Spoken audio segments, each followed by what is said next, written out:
ತುಂಬ ದಿವಸದಿಂದಲೂ ಇತ್ತಿದ್ದು. ಯಾಕಪ್ಪ ಈ ಜೀವನನೇ ಸಾಕು, ಈ ಪ್ರಾಬ್ಲಮ್ಮು ಅನ್ನೋ ತನಕಲ್ಲೂ ಜೀವನ ಹೋಗಿತ್ತು.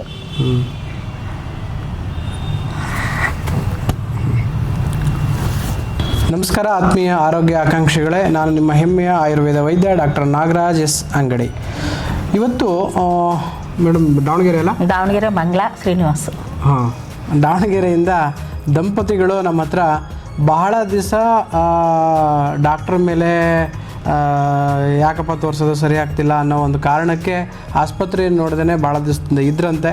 ಇವತ್ತು ನಮ್ಮ ಫೇಸ್ಬುಕ್ ಪೇಜನ್ನು ನೋಡಿ ಬಂದಿದ್ದಾರೆ. ಅವರಿಗೆ ವೆರಿಕೋಸ್ ವೇನ್ ಸಮಸ್ಯೆ ಇರ್ಬೋದು, ಸಯಾಟಿಕಾ ಇರ್ಬೋದು, ಡಿಸ್ಕ್ ಪ್ರೊಟ್ರೂಷನ್ ಲೆವೆಲಲ್ಲಿ ಅವ್ರಿಗೆ ಸಮಸ್ಯೆ ಇದೆ.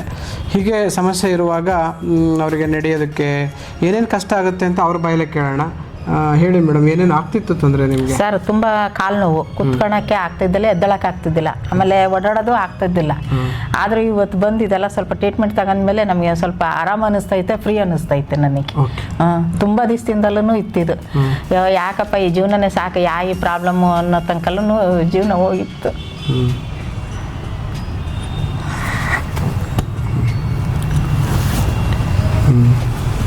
ಏನು ಫೀಲ್ ಆಗಬೇಡಿ, ಅಂದರೆ ಈಗ ಅನುಕೂಲ ಆಗ್ತಿದೆ ಅಲ್ವಾ?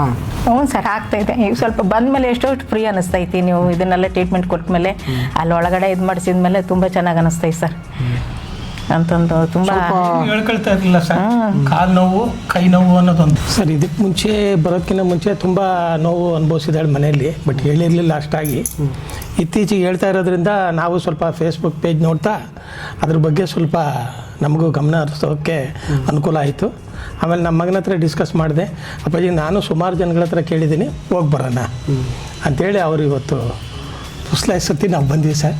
ಇದಾದಿದ್ರೆ ಬಿಡು ನೋಡೋಣಂತೆ ಅಂತ ಆಗ್ಬಿಡ್ತಿತ್ತು, ಏನೋ ಗೊತ್ತಿಲ್ಲ. ಏನೋ ದಯವಿಟ್ಟು ನಾಗರಾಜ್ ಸರ್ ಹತ್ರ ಬಂದಮೇಲೆ, ಡಾಕ್ಟರ್ ನಾಗರಾಜ್ ಸರ್ ಹತ್ರ ನಮಗೆಲ್ಲ ಒಂದು ಸಂತೋಷ ಕಾಣ್ತಾ ಇದೆ.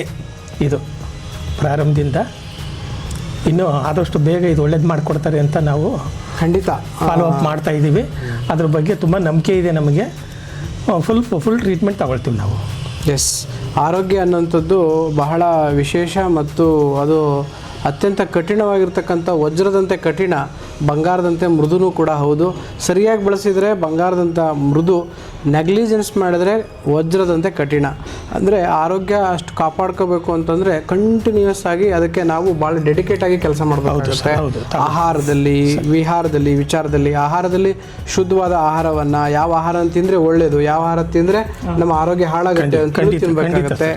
ವಿಚಾರ, ಯಾವ ಒಳ್ಳೊಳ್ಳೆ ವಿಚಾರಗಳು, ಒಳ್ಳೊಳ್ಳೆ ಯೋಚನೆಗಳನ್ನು ನಾವು ಮಾಡಿದರೆ ಆರೋಗ್ಯ ಬರುತ್ತೆ ಅನ್ನೋದು ತಿಳಿದು ಅದನ್ನ ಮಾಡಬೇಕಾಗುತ್ತೆ. ಅವೆಲ್ಲ ಹೇಳ್ಕೊಡ್ತೀನಿ. ಯಾವ್ಯಾವ ವಿಚಾರಗಳಿಂದ ಅನಾರೋಗ್ಯ ಬರುತ್ತೆ ಅಂತಲೂ ಕೂಡ ಇದೆ, ಅವನ್ನ ನಾವು ಫಾಲೋ ಮಾಡಬೇಕಾಗುತ್ತೆ. ಜೊತೆಗೆ ನಾವು ಮತ್ತು ಆಹಾರ, ಆಚಾರ, ವಿಚಾರ.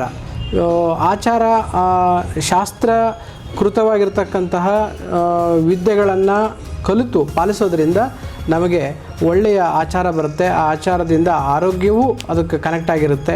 ಹಾಗಾಗಿ ಒಳ್ಳೆಯ ಆಹಾರ, ಒಳ್ಳೆಯ ವಿಚಾರ, ಒಳ್ಳೆಯ ಆಚಾರ ಇವೆಲ್ಲವನ್ನು ಕಲೆಕ್ಟಿವ್ ಆಗಿ ನಾವು ಬಳಸಿದ್ದೇ ಆದರೆ ಆರೋಗ್ಯ ನಮ್ಮ ಅಂಗೈಯಲ್ಲೇ ಇರುತ್ತೆ.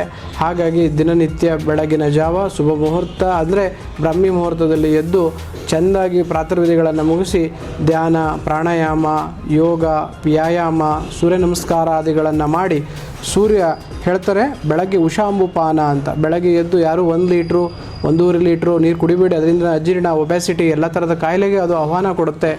ನಿಮ್ಮ ಭಕ್ಷ್ಯ 1 ಅಥವಾ 2ರಷ್ಟು ಮಾತ್ರ ಉಗುರು ಬೆಚ್ಚನೆಯ ನೀರು, ಉಷಾಂಬುಪಾನ ಅಂತ ಕರಿತೀವಿ, ಅದನ್ನು ಕುಡಿದು ನಿಮ್ಮ ವಾಕು, ಎಕ್ಸಸೈಸ್ ಎಲ್ಲ ಕೆಲಸಗಳನ್ನು ಮುಗಿಸಿ, ಬೆಳಗಿನ ಎಲ್ಲ ಪೂಜೆ ಪುನಸ್ಕಾರ ಸ್ನಾನಗಳನ್ನು ಮುಗಿಸಿ ಒಳ್ಳೆಯ ಸಮಯ ಅಂದರೆ 8ರಿಂದ 9 ತಿಂಡಿಯನ್ನು ಮಾಡಿ, ತದನಂತರ ಕೆಲಸ ಕಾರ್ಯಗಳನ್ನು ಮಾಡಿ, ಮಧ್ಯಾಹ್ನ 1ರಿಂದ 2 ಗಂಟೆ ಒಳಗೆ ಊಟ ಮಾಡಿ, ಸಾಯಂಕಾಲ 5ರಿಂದ 7 ಗಂಟೆ ಒಳಗಡೆ ಅಥವಾ 8 ಗಂಟೆ ಒಳಗೆ ಅಟ್ಲೀಸ್ಟ್ ಊಟ ಮಾಡಿದ ಮೇಲೆ 90 ನಿಮಿಷ ಗ್ಯಾಪ್ ಬೇಕು ಮಲಗೋ ಸಮಯಕ್ಕೆ. ಅಷ್ಟು ಗ್ಯಾಪ್ ಮಾಡಿ ನೀವು ಮಲಗಿದ್ದೆ ಆದರೆ ರಾತ್ರಿ ಮಲಗುವಾಗ ಸ್ವಲ್ಪ ಜೀರಿಗೆ ಅಥವಾ ಅಜ್ವಾನವನ್ನು ತಿಂದು ಬಿಸಿನೀರು ಕುಡಿದು ಮಲಗಿದರೆ ವಾತಾನುಲೋಮನ, ವೃಕ್ಷ ಪಾಚನ ಆಮಪಾಚನ ಎಲ್ಲವೂ ಚೆಂದಾಗಿ ಜೀರ್ಣ ಆಗಿ ವಾತಾನುಲೋಮನವಾಗಿ ಆರೋಗ್ಯ ಬರುತ್ತೆ, ಒಬ್ಯಾಸಿಟಿ ಬರೋದಿಲ್ಲ, ನಿದ್ರೆ ಚೆನ್ನಾಗಿ ಬರುತ್ತೆ.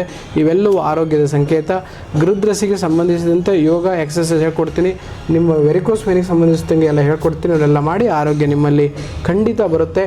ನಾನು ಹೇಳಿದಂತೆ ಒಂದು 10 ರಿಂದ 15 ದಿನ ಏನು ಚಿಕಿತ್ಸೆ ಹೇಳಿದ್ದೀನಿ ಒಳಗಡೆ ಆಗಿರೋ ಡ್ಯಾಮೇಜಿಗೆ ಚಿಕಿತ್ಸೆಗೆ ಅವನ್ನೆಲ್ಲ ಮಾಡ್ಕೊಳ್ಳಿ, ಒಳ್ಳೆ ಆರೋಗ್ಯ ಬಂದೇ ಬರುತ್ತೆ. ಮತ್ತೊಂದು ವಿಡಿಯೋದೊಂದಿಗೆ ಸಿಗ್ತೀನಿ. ನಿಮ್ಮ ಸಂತೋಷ, ನಿಮ್ಮ ಹರ್ಷ ನಮ್ಮ ಒಂದು ಅತಿ ಸಂತೋಷಕ್ಕೆ ಕಾರಣ, ಅಥವಾ ನಮ್ಮ ಒಂದು ಒಳ್ಳೆಯ ಚಿಕಿತ್ಸೆ ಮಾಡಿದ ಫಲಕ್ಕೆ ನಮಗೆ ತಕ್ಕ ಒಂದು ಫಲ ಅಂತ ನಾವು ಭಾವಿಸಿ ನಿಮ್ಗಿಂತ ನಾವು ಹೆಚ್ಚು ಸಂತೋಷ ಪಡ್ತೀವಿ. ನೀವು ಖುಷಿ ಆದರೆ ಅದೇ ನಮ್ಮ ಸಂತೋಷ ಅಂತ ತಿಳಿಸ್ತಾ ಎಲ್ಲ ಆತ್ಮೀಯ ಆರೋಗ್ಯ ಆಕಾಂಕ್ಷಿಗಳಿಗೆ ನಮಸ್ಕರಿಸಿ ನಮ್ಮ ವಿಡಿಯೋನ ಮುಗಿಸ್ತೇನೆ. ನಮಸ್ಕಾರ. ನಮಸ್ಕಾರ.